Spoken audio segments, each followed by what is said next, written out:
अहिल्यानगर जवळील हा वॉटरफॉल तुम्हाला माहिती आहे का? हाय, दिस इज मी आचल. परतीच्या पावसाला सुरुवात झालीये, पण या वर्षी मान्सून ट्रिपला कुठेच गेलो नाही. म्हणून झटपट असा प्लॅन बनवला, गाडी काढली आणि प्लॅन कॅन्सल व्हायला सुद्धा वेळ न देता कॅप्शन मध्ये दिलेल्या ऍड्रेसवर पोहोचलो. म्हणजे कुठे तर आपल्या वांभोरीला. आम्ही जेव्हा तिथे पोहोचलो, एक सुंदर निसर्गरम्य असा एक वॉटरफॉल दिसला.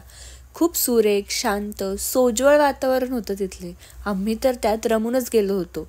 तिथे फार अशी गर्दी पण नव्हती. असं वाटत होतं की तिथेच घर करून राहावं. तिथली शांतता, पाण्याचा खळखळ आवाज आणि पक्ष्यांची किलबिल म्हणजे नेचर्स बेस्ट हार्मनी.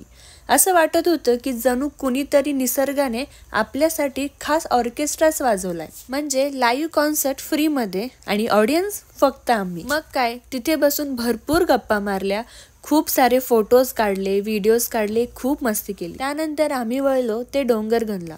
डोंगरगन म्हणजे निसर्गाच्या सानिध्यात वसलेलं श्री रामेश्वर महादेवाचं मंदिर. इथल्या वातावरणात एक वेगळीच प्रसन्नता असते. मग काय, दर्शन घेतलं, चहा घेतल्या आणि थोड्याशा गप्पा करून आम्ही निघालो परतीच्या प्रवासाला. त्यानंतर मी घरी आली आणि संध्याकाळी सज्ज झालीये ते एका शूटसाठी. म्हणजे आजच्या दिवसाचा दुसरा पार्ट.